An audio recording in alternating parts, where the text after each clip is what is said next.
Dear student, इस वाले video में अपन लोग इलेक्ट्रिक फील्ड ऑफ लाइंस के बारे में जानेंगे। देखो दोस्त, जो ये कंसेप्ट है इलेक्ट्रिक फील्ड, वो अपने को दिखता नहीं है। जैसे कि तार में करंट जाता है ना, ये तो अपने को मालूम है, लेकिन क्या वो दिखता है? अपने को नहीं दिखता। क्या दिखता है हम लोग को? उसका इफेक्ट दिखता है। जैसे ये कोई तार है, इस पे करंट जा रहा है, वो हमें नहीं दिख रहा, लेकिन यहाँ पे एक बल्ब जोड़ दूंगा तो बल्ब मेरा जलेगा, ये दिखेगा। पंखा जोड़ दूंगा तो फैन मेरा चलेगा, वो दिखेगा। मोटर जोड़ दूंगा तो मोटर चलेगा, पानी फेंकेगा, वो दिखेगा अपने को। तो करंट अपने को दिखता नहीं है। समस्या ये आ गया कि जब अपने को करंट नहीं दिखता है, उसी प्रकार इलेक्ट्रिक फील्ड भी नहीं दिखता है। बाद में आप जानोगे इलेक्ट्रिक फील्ड की वजह से ही करंट आता है। तो इलेक्ट्रिक फील्ड भी नहीं दिखता है। अब जो चीज नहीं दिखता है, उसको अपन लोग अपने यूज में कैसे लाएंगे? कुछ तो ऐसा तरीका बनाना पड़ेगा ना, ताकि उसको कंट्रोल में रख के अपन लोग यूज करेंगे। तो उसको कंट्रोल में रखने के लिए हम लोगों ने एक इमेजिनरी सिस्टम बनाया, और उस सिस्टम को बोलते हैं इलेक्ट्रिक फील्ड ऑफ लाइन। ये काम क्या करता है? ये दिखाता है कि इलेक्ट्रिक फील्ड कहाँ कहाँ है, ठीक है, और कितना है, ये भी सब बता देता है। ये हमारा इमेजिनरी सिस्टम। तो इस सिस्टम का नाम क्या है? Electric field of lines. इसको शॉर्ट फॉर्म में बोलते हैं EFLS, electric field of lines. तो ये है क्या चीज, कैसे काम करता है, उसको देखते हैं। सबसे पहला डिफिनेशन है, electric field of lines are diagrammatic representation of electric field. ये क्या करता है? डायग्रामेटिक रिप्रेजेंटेशन है इलेक्ट्रिक फील्ड का। अगले चलते हैं। या तो there are hypothetical lines which are drawn in a given space to represent the electric field। ये जो वहां वर्ड लिखा हुआ है ना, गिवन स्पेस, इससे घबराना नहीं है। शुरुआत में बच्चे इससे घबरा जाते हैं। गिवन स्पेस का मतलब हो गया, हवा में कोई एक इलेक्ट्रिक चार्ज को लटका दो आप, तो उसके सराउंडिंग में जो कुछ भी बचता है ना, उसको स्पेस बोलते हैं साइंस के टर्म में। वो अपना यूनिवर्स वाला स्पेस ये मत समझिएगा, ठीक है। जैसे ये तार है, यहाँ पे इलेक्ट्रॉन है, इसके लिए स्पेस क्या हो जाएगा? ये सब इसके लिए स्पेस हो गया तार के अंदर। ये वाली बात समझ में? हाँ जी, चलो फिर। तो वही चीज है, इसके इलेक्ट्रिक रिप्रेजेंट करता है इलेक्ट्रिक फील्ड को। हाइपोथेटिकल लाइंस का मतलब हो गया काल्पनिक लाइन है, ठीक है जी। आगे चलते हैं। और ये सीधा सीधा लिखा हुआ है ना, ये कैसा है? लाइंस है। और लाइंस कैसे होते हैं? सीधे सीधे होते हैं ना भाई। लाइन तो सीधा सीधा होता है। अब अपन लोग जानेंगे कि ये वाला जो लाइन है, वो इलेक्ट्रिक फील्ड को किस तरह से रिप्रेजेंट करता है। कितना ज्यादा अमाउंट है कहीं पे, कितना कम इलेक्ट्रिक फील्ड है, कितना प्रोपोर्शनल में बढ़ रहा है, वो सारे ये लाइंस बताता है। उसको बारी बारी से समझते हैं। सबसे इम्पोर्टेंट बात ये है कि नेगेटिव चार्ज पे भी इलेक्ट्रिक फील्ड होता है, पॉजिटिव चार्ज पे भी इलेक्ट्रिक फील्ड होता है। तो ये इलेक्ट्रिक फील्ड होता कैसे है? क्योंकि इलेक्ट्रिक फील्ड तो डायरेक्शन होता है। तो भाई देखो, यहाँ पे जो पॉजिटिव चार्ज होता है, वहां से इलेक्ट्रिक फील्ड निकलता है बाहर की ओर। जो नेगेटिव चार्ज है, उससे इलेक्ट्रिक फील्ड अंदर की ओर आता है। ये बात याद हुआ? नेगेटिव चार्ज में अंदर की ओर आता है, पॉजिटिव चार्ज में बाहर की ओर जाता है, ठीक है। इसीलिए फिजिक्स के दुनिया में इसको बोलेंगे EFLS, electric field of lines are originated from positive charge and terminated. Originated का मतलब हो गया वहां से वो जनरेट होता है, निकलता है। टर्मिनेटेड का मतलब वहां पे जाके खत्म हो जाता है। कहाँ पे? नेगेटिव चार्ज पे, ठीक है। तो दोनों को अलग अलग यहाँ पे दिखाएं और कॉम्बिनेशन के फॉर्म में यहाँ पे दिखाएं। तो देखो, ये एक पॉजिटिव चार्ज है, एक नेगेटिव चार्ज है। दोनों को आमने सामने लग के रख दिया, तो पॉजिटिव से निकलेगा नेगेटिव में जाएगा, पॉजिटिव से निकलेगा नेगेटिव में जाएगा। कभी कभी ऐसे भी पूछता है कि ये देखो पॉजिटिव चार्ज है, ये भी पॉजिटिव चार्ज, तो इलेक्ट्रिक फील्ड तो सीधा सीधा निकलता है। जैसे सीधा सीधा निकलेगा, इधर से भी निकलेगा। लेकिन हम लोग फोर्स जानते हैं। फोर्स क्या करता है भाई? पॉजिटिव चार्ज में एक दूसरे को रिपेल करता है, इसीलिए रिपेल करेगा, मतलब टकराएगा नहीं। तो इलेक्ट्रिक फील्ड भी नहीं टकराएगा, तो यूं रिपेल हो जाएगा। समझ रहे हो? इधर से भी और इधर से भी, ठीक है। ये वाली बात याद होगी आप। आगे चलते हैं, प्रॉपर्टी नंबर 2। ये पूछता है इलेक्ट्रिक फील्ड्स का प्रॉपर्टी, कहता है if we draw a tangent any point on EFLS then it will gives the direction of net electric field at that point. इसका क्या मतलब है, एक पॉइंट को समझते हैं। मान लो कि एक कोई पॉइंट चार्ज है ये प्लस का, ठीक है, और यहाँ से क्या हो रही एकदम इलेक्ट्रिक फील्ड निकल रहा है, यू निकल रहा है इलेक्ट्रिक फील्ड ऐसे। तो एक खास कोई पॉइंट ले लिए, इलेक्ट्रिक फील्ड का डायरेक्शन इधर है, तो इस पॉइंट पे आपको टेंजेंट खींचना है। टेंजेंट खींचोगे तो कैसे खींचोगे, ऐसे खींचोगे, दो टेंजेंट होगा, एक टेंजेंट इधर की और एक टेंजेंट इधर की ओर। अब ये दोनों टेंजेंट में काम का कौन सा टेंजेंट है वो बताएगा कि भाई यहाँ पे आपने चार्ज कैसे लेके रखा है। यदि आपने प्लस चार्ज लेके रखा है तो इलेक्ट्रिक फोर्स के डायरेक्शन की ओर ही ये मूव करेगा। इसका मतलब ये वाला टेंजेंट इधर ही डायरेक्शन में ना ये वाला काम आएगा, नेगेटिव का तो इधर वाला काम। तो जैसे ही टेंजेंट खींचेंगे और यदि प्लस चार्ज रखेंगे तो ये प्लस चार्ज जो मूव करेगा वो इस टेंजेंट की अलग, मतलब खटाक से यूं दौड़ता चला जाएगा इधर। यदि माइनस चार्ज रखेंगे तो पीछे की ओर यूं दौड़ता चला जाएगा। तो टेंजेंट किसी भी पॉइंट पे खींचने पे हमें वो इलेक्ट्रिक फील्ड का उस पॉइंट पे डायरेक्शन बताता है। समझ में आ गया, ये वाली बात याद रखना है आपको। प्रॉपर्टी नंबर 3 आता है two electric field of lines never intersect VBI। Objective question में पूछेगा क्या इलेक्ट्रिक फील्ड ऑफ लाइंस या मैग्नेटिक फील्ड ऑफ लाइंस, जो कि आगे पढ़ेंगे, दोनों एक दूसरे को इंटरसेक्ट करता है क्या? तो इसका जवाब होगा नहीं। रीजन बताता हूँ। Two FLS never intersect each other if they do. यदि वो ऐसा करते हैं, पहले तो बोला क्या वो कभी इंटरसेक्ट नहीं करते हैं। इफ दे डू सो, यदि वो ऐसा करते हैं then we will get two direction, तब उस समय हम लोग दो को डायरेक्शन मिलेगा of electric field at a point which one is not possible, जो कि असंभव है।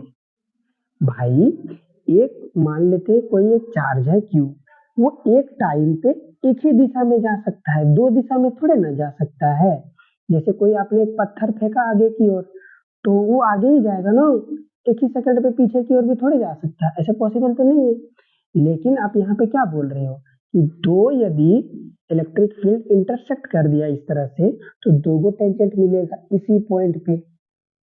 एक तो इस इलेक्ट्रिक फील्ड की वजह से इधर टेंजेंट मिलेगा, इस इलेक्ट्रिक फील्ड की वजह से इधर टेंजेंट मिलेगा। और आपने जैसे ही दो टेंजेंट खींचा, इसका मतलब आप पीछा वाला रूल के अकॉर्डिंग दो दो डायरेक्शन लेके बैठ गए। और यदि दो दो डायरेक्शन लेके बैठते हैं तो प्रैक्टिकली वो संभव नहीं होता है। इसका मतलब जरूर इलेक्ट्रिक फील्ड एक दूसरे को कभी इंटरसेक्ट नहीं करता है। ये वाला बात आपको याद रखना है। और रीजन में क्या डालना है, यदि वो इंटरसेक्ट करते हैं तो हम लोग वहां पे दो डायरेक्शन मिलेगा विच इज नॉट पॉसिबल, जो संभव नहीं है। समझ में आया, आगे चलते हैं। Property number 4, number of EFLS originated or terminated is directly proportional to magnitude of charge। अभी बताया था ना कि भाई इलेक्ट्रिक फील्ड ऑफ लाइंस जो है वो इलेक्ट्रिक फील्ड के बारे में सब चीज बताता है। तो देखो यहाँ पे एक चीज क्या बता रहा है कि भाई ज्यादा यदि आपने इलेक्ट्रिक फील्ड ऑफ लाइंस किसी चार्ज के में खींच के रखा है, इसका मतलब उसका तगड़ा वाला इलेक्ट्रिक फील्ड है। यदि कम नंबर ऑफ लाइन आपने खींच के रखा है तो उसके सराउंडिंग में कम इलेक्ट्रिक फील्ड है। अब मेरे को बताओ ये दोनों डायरेक्शन डायग्राम में देख के इसमें ज्यादा नंबर ऑफ इलेक्ट्रिक फील्ड देखने को मिल रहा है। ऑब्वियसली इसमें तो 4 ही दिख रहे हैं, इसमें तो ज्यादा है। काउंटिंग करो 1 2 3 4 5 6 7 8 9 है। तो ज्यादा नंबर ऑफ इलेक्ट्रिक फील्ड मतलब ज्यादा strong electric field. Come number of electric field of lines का मतलब वीक इलेक्ट्रिक फील्ड। तो बताओ किसके वजह से स्ट्रॉन्ग है, तो Q1 चार्ज का इलेक्ट्रिक फील्ड ज्यादा स्ट्रॉन्ग है। ये समझ में आ गया, आगे चलते। इसको आप याद रखना, ऑब्जेक्टिव क्वेश्चन कभी भी पूछ लेते हैं। आगे देखिए क्या है, magnitude of electric field at any point is directly proportional to the number of EFLS passing through the given area. यहाँ पे एक वर्ड है देखो, गिवन एरिया। गिवन एरिया का मतलब हो गया फिक्स्ड एरिया, उस एरिया को आप बदल नहीं सकते। कहता है मैग्नीट्यूड जो इलेक्ट्रिक फील्ड का होता है वो डायरेक्टली प्रोपोर्शनल होता है जो कोई गिवन एरिया है। मान लेते हैं आप एक छोटा सा हाथ में जो कड़ा पहनते हैं ना, वो रिंग ले लो आप। इस रिंग को फिक्स हो गया, रिंग तो फिक्स हो गया, तो इसका एरिया भी फिक्स हो गया। अब इसको क्या करना है, आगे पीछे इस सोर्स चार्ज के कभी यहाँ रखना है, कभी यहाँ रखना है। तो जितना इसमें पास करेगा इलेक्ट्रिक फील्ड ऑफ लाइन उतना डायरेक्टली प्रोपोर्शनल होगा इलेक्ट्रिक फील्ड। ये वाला बात ये बोल रहा है। Higher the density of EFLS, density का मतलब हो गया हायर नंबर यदि होगा इलेक्ट्रिक फील्ड ऑफ लाइंस का उस गिवन एरिया से, तो वहां पे इलेक्ट्रिक फील्ड ज्यादा स्ट्रांग होगा। Greater will be the magnitude of electric field, यदि कम है तो कम होगा। इसको इस एग्जांपल के थ्रू समझते हैं। देखो यहाँ पे ये आपका कड़ा है, तो एक बार आपने इस चार्ज के बिल्कुल नजदीक रखा, तो यहाँ देखो कितना सारा इलेक्ट्रिक फील्ड ऑफ लाइन आ रहा है, बहुत सारा है। इसका मतलब यहाँ पे इलेक्ट्रिक फील्ड बहुत तगड़ा है पॉइंट ए पे। अब वही गिवन एरिया को रिंग को उठा के पॉइंट बी पे रख दिया, थोड़ा सा इससे दूर, तो यहाँ पे तो तीन को पार हो रहा है, यहाँ पे तो ज्यादा था, यहाँ पे तीन, मतलब कम पार हो रहा है। तो इस पॉइंट बी पे कम इलेक्ट्रिक फील्ड है, यहाँ पे मतलब कमजोर वाला इलेक्ट्रिक फील्ड है। और वैसे अपन लोग जानते भी हैं कि सोर्स चार्ज के सराउंडिंग में इलेक्ट्रिक फील्ड होता है, और जैसे जैसे इस पॉइंट पे जाएंगे तो फोर्स तो घटेगा ही। याद है ना इलेक्ट्रिक फील्ड वाले कंसेप्ट में समझाया था पिछला वाला वीडियो में।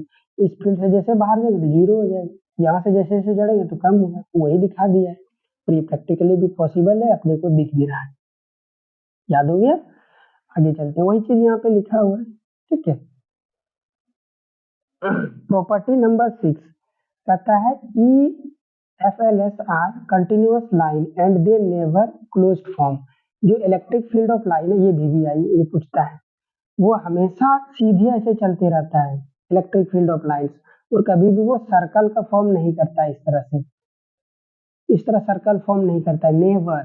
सर्कल कोई और फॉर्म करेगा, और देखेंगे अपन लोग। दूसरा, ये बहुत इंपॉर्टेंट है, प्रॉब्लम सॉल्व करने में मदद करेगा आपको। EFLS are always perpendicular to the equipotential surface. इसको अभी ना आप रट लो।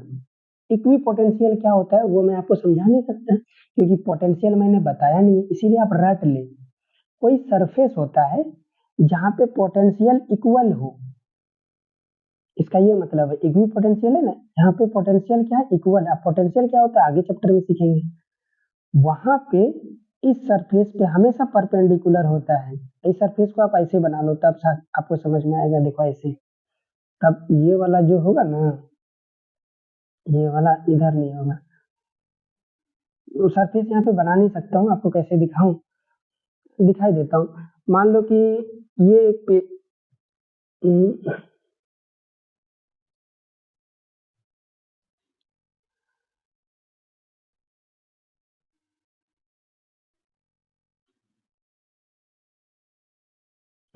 हम्म, क्या हो गया दोस्त, ये काम क्यों नहीं कर रहा है?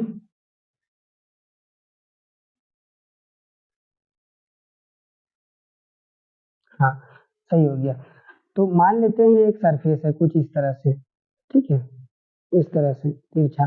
तो ये इक्विपोटेंशियल हो गया, मान लेते हैं यहाँ पे इक्विपोटेंशियल सरफेस है, तो इसका परपेंडिकुलर कैसे होगा, ऐसे होगा। समझ रहे हो, ये रहा, ये पर। अभी उतना बेहतर ढंग से नहीं समझ में आएगा, टेंशन ना ले, आगे तो आप समझ ही लोगे। ठीक है, बस याद करके रख लेना है कि इक्विपोटेंशियल सरफेस पे ये क्या होता है, परपेंडिकुलर होता है। Electric fields of line are always perpendicular to the surface of conductor. ये काम का है। कंडक्टर बोले तो क्या हो गया भाई, आपका तार कंडक्टर हो गया। ये देखो एक लंबा सा तार है, तो इस पे परपेंडिकुलर होने के लिए ऐसे ही तो इलेक्ट्रिक फील्ड जाएगा, ये आपको याद करना है। ये प्रैक्टिकली देखा गया है कि हमेशा कैसा होता है, ये परपेंडिकुलर होता है। ठीक है जी। ये तो तार को अपन ने खड़ा रख के देखा, यदि आप ऊपर से देखोगे ऐसे तो आपको क्या दिखेगा, केवल गोल दिखेगा, और नीचे की ओर तार गया होगा पूरा लंबा एकदम पीछे की ओर। तार के ऊपर इधर से देखोगे तो नीचे की ओर तार है, तो परपेंडिकुलर कैसे होगा, तार कंडक्टर का परपेंडिकुलर ऐसे होगा, ऐसे ही। मैं बाहर की ओर क्यों इलेक्ट्रिक फील्ड को दिखा रहा हूँ, क्योंकि ये प्लस चार्ज है, प्लस में बाहर की ओर आता है, याद है ना, इस तरह से। ठीक है। ये नीचे की ओर बहुत लंबा गया होगा, लेकिन ऊपर से देख रहे हैं तो केवल गोल वाला हिस्सा दिख रहा है, इसको बोलते हैं क्रॉस सेक्शनल व्यू। ठीक है, यहाँ लिखा हुआ भी है क्रॉस सेक्शनल व्यू।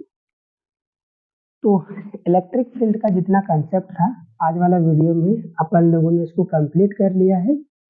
और दूसरा मेथड जो है गॉस तरीके से उसको कैलकुलेट करेंगे, बट उससे पहले एक छोटा सा चीज इलेक्ट्रिक डायपोल बहुत एग्जाम में पूछता है, इसको भी देखेंगे। बहरहाल आज वाले वीडियो को यहीं पे समाप्त करते, मिलते हैं नेक्स्ट वाले वीडियो में इलेक्ट्रिक डायपोल के साथ। Thank you so much.